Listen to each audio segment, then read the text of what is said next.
E aí pessoal, tudo bom? Seja bem-vindo mais uma vez a um vídeo aqui do canal Reformado, sempre reformando. Aqui no nosso canal nós tratamos de assuntos teológicos, bíblicos, com a finalidade de tirar dúvidas e lançar luz sobre determinados temas, que a Bíblia nos apresenta. Então você fique à vontade aqui no nosso canal. Nesse vídeo de hoje nós vamos tratar sobre um fato muito interessante. Como identificar uma seita? Como identificar uma seita? Eu sei que muitas pessoas estão em denominações, em igrejas, e movidas pela fé, creem ali nos seus dogmas, nos seus conceitos teológicos e tal. Você já parou para pensar nisso? Será que você faz parte de uma igreja genuinamente evangélica, bíblica?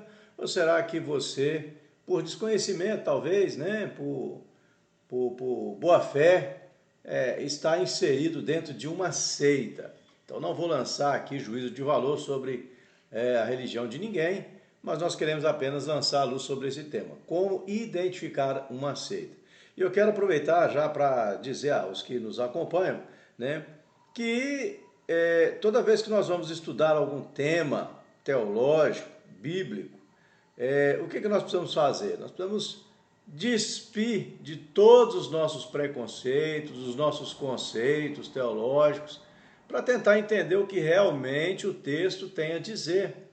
Então, se você for estudar qualquer tema dentro da palavra de Deus, trazendo os seus conceitos, trazendo o seu entendimento, aquilo que você aprendeu ao longo da sua trajetória cristã, e tentar encaixar no texto, vai dar errado. De fato, quem faz isso não consegue extrair o que realmente a palavra de Deus quer ensinar e o que o texto está dizendo. Então, toda vez que nós vamos estudar um texto bíblico, é necessário um estudo sincero e que a pessoa se dispe então, tire os seus conceitos, esteja disposta a entender o que o texto ensina, o que a palavra ensina, tá? Então esse é sempre o nosso objetivo. Eu tenho recebido alguns comentários, eu agradeço os comentários, desde já te agradeço, você que tem mandado os comentários, vocês, que têm enviado, eu sempre estou respondendo, respondo a todos, Mas, por exemplo, aconteceu de lançarmos aí um estudo, um determinado estudo, e no primeiro vídeo, o vídeo introdutório, nós estamos entrando no assunto, pessoas, eu não concordo por causa disso, que você não fez isso, que você não considerou isso. Calma, gente, você tem que assista todo o conteúdo. Toda sexta-feira a gente publica um vídeo novo aqui no canal de um estudo novo, a sequência de um estudo ou um estudo novo. Então toda sexta-feira tem vídeo novo aqui no canal, mas é necessário que a pessoa esteja pronta a aprender. O que ela vai fazer depois com esse conhecimento aí já de cada um, Então se você está passando por aqui, é novo, não conhece o nosso canal, te convido a assistir os vídeos, se inscreva, ative as notificações, divulgue os nossos vídeos, nosso canal, no seu grupo do WhatsApp, lá no seu grupo da igreja, seu grupo da igreja, seu grupo do WhatsApp, divulgue nosso conteúdo para que as pessoas possam aprender. Então, dito isso, vamos para o nosso estudo. Como identificar uma seita? Bom, se nós vamos tratar de seita, nós temos que partir de um ponto que seja comum e que sirva de referencial e de padrão, tá? Você tem que ter um padrão, para daquele padrão, então, você poder identificar se as demais denominações, instituições estão dentro daquele padrão, estão em conformidade. É igual quando você vai identificar uma nota falsa. A melhor forma de você identificar uma nota falsa é conhecendo a verdadeira. Todas as características da verdadeira, porque falsa tem 1 milhão. Cada um faz de um jeito, cada falsificador faz do seu jeito. Vai colocar um elemento diferente. Então é impossível que você conheça todas as falsificações, mas é possível que você conheça a verdadeira. e aí com base na verdadeira, que é o padrão, você consegue identificar aquilo que não está dentro do padrão da verdadeira é falso, tá? Então, a primeira coisa que nós temos que entender é o seguinte, que os evangélicos, né? O que é uma pessoa evangélica, né? Evangélica é aquela pessoa que tem alguns pontos na sua fé que ela considera principal. Então, evangélico tem compromisso com alguns fundamentos teológicos, e nós vamos entender isso.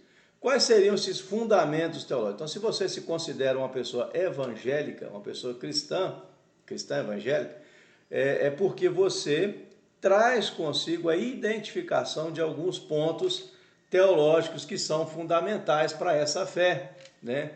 Qual seria, eu vou nomear aqui alguns pontos, os principais, né? Qual seria o primeiro ponto que vai estruturar uma fé genuinamente evangélica, né? Primeiro ponto é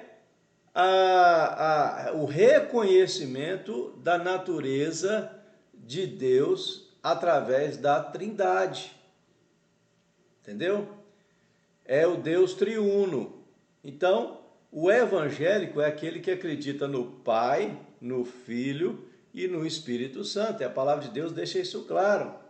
Um dos versículos que a gente pode citar é o que está lá em Mateus 28, 19, quando Jesus diz: ide por todo o mundo e fazei discípulos, batizando em nome do Pai, do Filho e do Espírito Santo.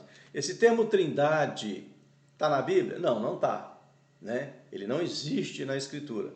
É um conceito que foi criado para identificar essas três pessoas da divindade: o Pai, o Filho e o Espírito Santo. Então, apesar de não termos esse termo Trindade, todo o escopo da Escritura Bíblica, todo o contexto, todo o corpo da Escritura mostra a existência do Pai, do Filho e do Espírito Santo. Lembra quando Jesus falou: olha, eu vou, mas não vou deixar órfão, vou mandar o Consolador, o Espírito Santo, o Paráclitos, né? E ele vai conduzir vocês em toda a verdade até que eu volte.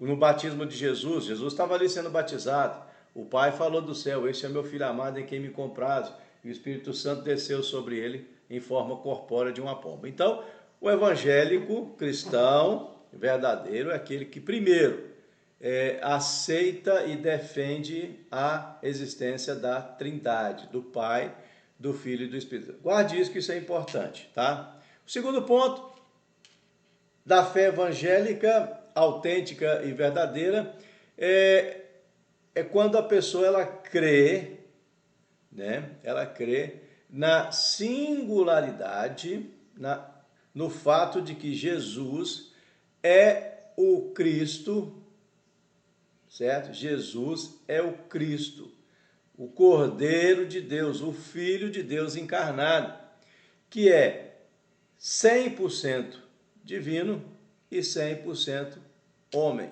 Essa teologia vai dar um nome um pouco estranho para quem não tem o conhecimento disso, mas vai chamar isso de união hipostática, que é a união do divino e do humano.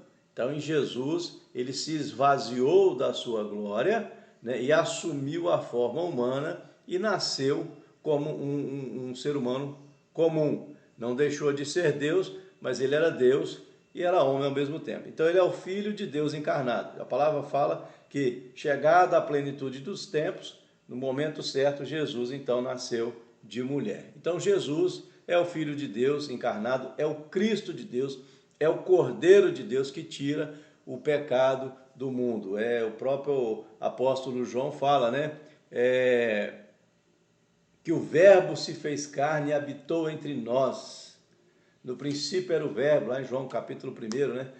O prólogo de João: no princípio era o Verbo estava com Deus, o Verbo era Deus, né? Todas as coisas foram feitas por intermédio dele. O Verbo se fez carne e habitou entre nós, e vimos a sua glória como a glória do unigênito do Pai.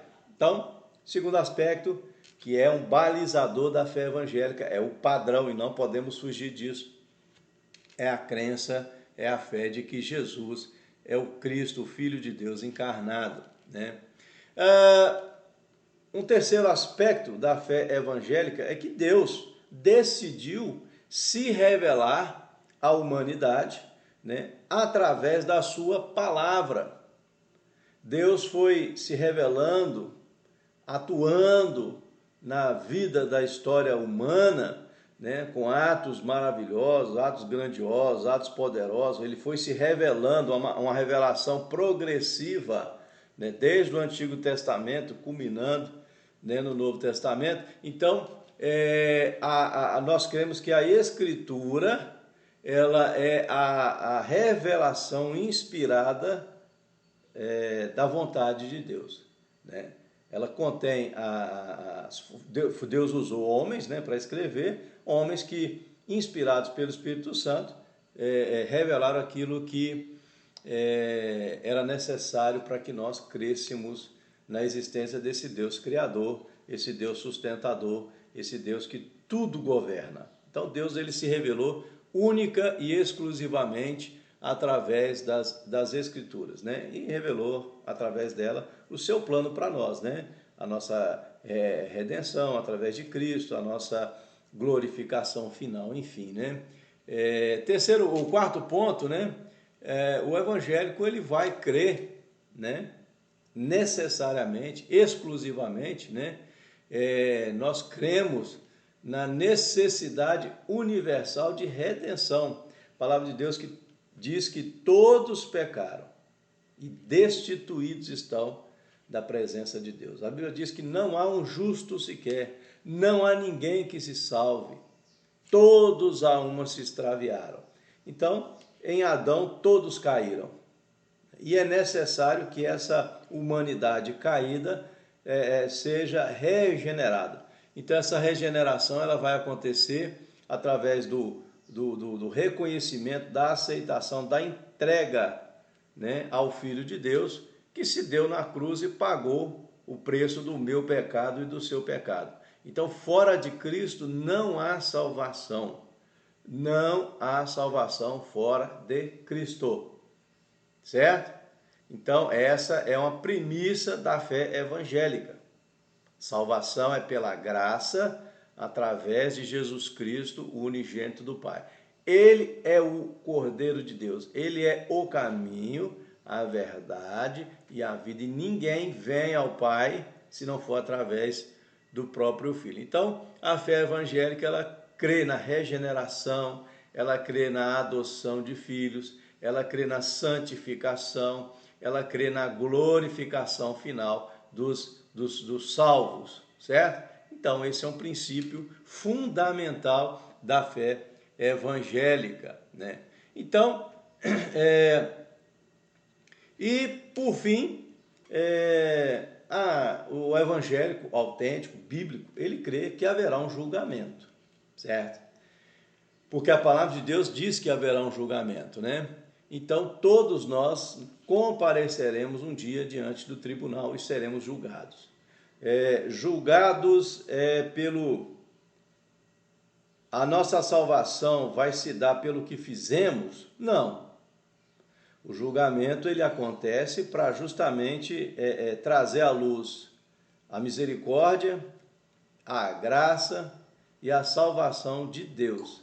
Então, ali é para mostrar aqueles que creram e aqueles que não creram, né? Vai haver ali um momento em que tudo vai ser revelado e aí nós seremos julgados pelos nossos atos e especialmente o que vai nos garantir a salvação, dentre esses atos que nós, enquanto aqui estivermos, é o fato se nós entregamos ou não a nossa vida a Cristo, né? Por quê? Porque fora de Cristo não há salvação. Então, essa ideia de que no julgamento nós seremos salvos ou não, com base nas nossas obras, nas nossas boas obras, isso aí não procede. Isso aí já é um outro caso, certo? É momento para outro vídeo, é questão de galardão, enfim, é outra coisa, eu não vou entrar no mérito agora. Bah.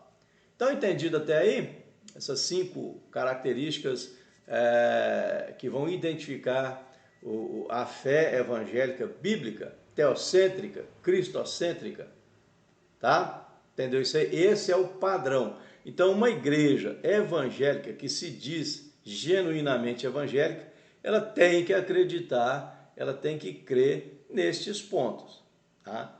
Então, esse é o padrão, esse é o nosso ponto de partida.